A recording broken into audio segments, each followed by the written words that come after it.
আমার আজকের নিবেদন আমার লেখা একটি কবিতা প্রেম ও সুধা। কবিতা পাঠে আমি নীলাক্ষী। কবিতার প্রধান চরিত্র কুমুদিনী, শালুকিনী, হংসরাজ, মক্ষিকা, দিবাকর ও স্রোতস্বিনী। শুরু করছি কবিতা প্রেম ও সুধা।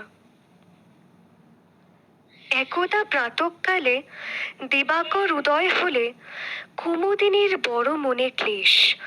বুঝেছেন মনে মনে সারা নিশি শালুকিনী শনে মক্ষিকা ছিলেন বেশ।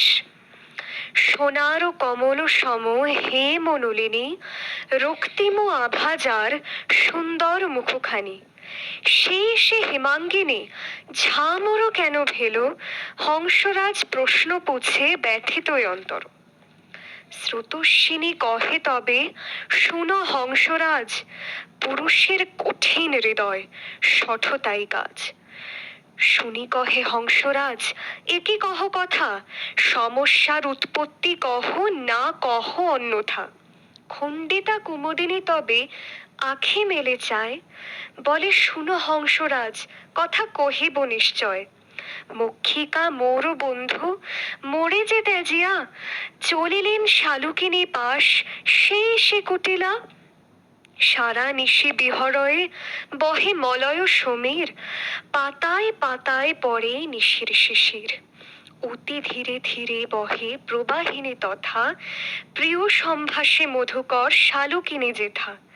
চঞ্চল চপল ভঙ্গি বাম নয়না, সুতীক্ষ্ণ চাহনি যেন নাগিনীর ফনা। তীরে তীরে বিহরয়ে শালুকিনী পাশ, নানাবিধ ক্রিয়া করে মৃদু মৃদু হাস। দিবসে আমার শোনে থাকয় সদাই, রজনী হইলে যায় শালুকিনী ঠাই। সদা প্রশংসয়ে মোরে প্রভাত কালেতে, দিবা অবসানে নিন্দয়ে শালুকিনীর সাথে। সে যে সম্মুখেতে প্রিয় বাক্য কহয়ে বচন, এবং পশ্চাতে নিন্দয় এ যে সঠের লক্ষণ। এত শুনি হংসরাজ কহে কিছু কথা, শুনো কুমুদিনী তুমি পেও নাকো ব্যথা। মক্ষিকা অতি ক্ষুদ্র জীব, সে কি বোঝে মর্ম, নাহি জানে ধর্ম তাই করয়ে দুষ্কর্ম। এত শুনি দিবাকর কহে হাসি হাসি, ধর্মাধর্ম নয় হাস, নয় সে অবিশ্বাসী। মক্ষিকা ক্ষুদ্র জীব মধু পানে বাঁচে, তাই গেল সুধা ভক্ষণে শালুকিনীর কাছে। রাত্রিকালে চন্দ্র শশী উদিত হইলা, সেই হেতু কুমুদিনী কুকড়িয়া গেলা। যতক্ষণ দিবাকর ততক্ষণ পদ্ম ফোটে, সূর্য অস্ত গেলে তবে শালুক ফুল ফুটে। মধ্যযামে পাইলে তার ভীষণ রকম ক্ষুধা, উড়িয়া আসিল তাই শালুকিনী যেথা। রাত্রিকালে কোন পুষ্প না পাইয়া তাই, পান করিল শালুকের রেণু মোর মক্ষিকা ভাই। রসপান শেষে যখন ধন্যবাদ কইলা, নিশি অবশেষে কুমোদ প্রস্ফুটিত হইলা। শালুকিনী শনে মক্ষী দেখিতে যে পায়, সেই হেতু কুমুদিনী এত কষ্ট পায়। আমি কহে কুমুদিনী নাহি করো ক্রোধ, শালুকিনী শনে নাহি লেহ প্রতিশোধ। আপন বধূয়া যদি ভুখে মরে যায়, কষ্ট যে দ্বিগুণ হতো জানিও নিশ্চয়। শুনি হংসরাজ কহে জুড়ে দুই কর, যথার্থ কথা তুমি শুনাইলে দিবাকর। শ্রবণ মাত্র পত্তিনীর সজল নয়ন, ঝাপসা দেখায় সব অরুণ লোচন। শুধুই কি দুনয়নে ধারা বহে যায়, না না প্রিয় চিন্তনে তিন পাপড়ি খসায়। এত চিনতে কুমুদিনী হংসরাজে কয়, কোথায় মক্ষিকা মোর আনহ হেথায়। স্রোতস্বিনী শনে আমি কহি কটু বাক্য, নহে সে ভর্ৎসনার যোগ্য। এই শুনি হংসরাজ হরষিত মন, মক্ষিকা মক্ষিকা বলেই করে অন্বেষণ।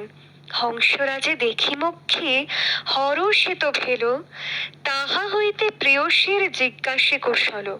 সকলে সবিস্তারে শুনি মক্ষিকা যায় উড়ি, রাজহংস সঙ্গীতে যায় কাম রথে চড়ি। দেখিয়া তাহারে পদ্ম তরাস পাইল, মক্ষিকারে ডাকিয়া তার বক্ষ মাঝে নিল। অবিরত প্রেম সুধা পিয়ে মক্ষিকায়, পুষ্প হতে চতুর্দিকে রেণু ঝরে যায়।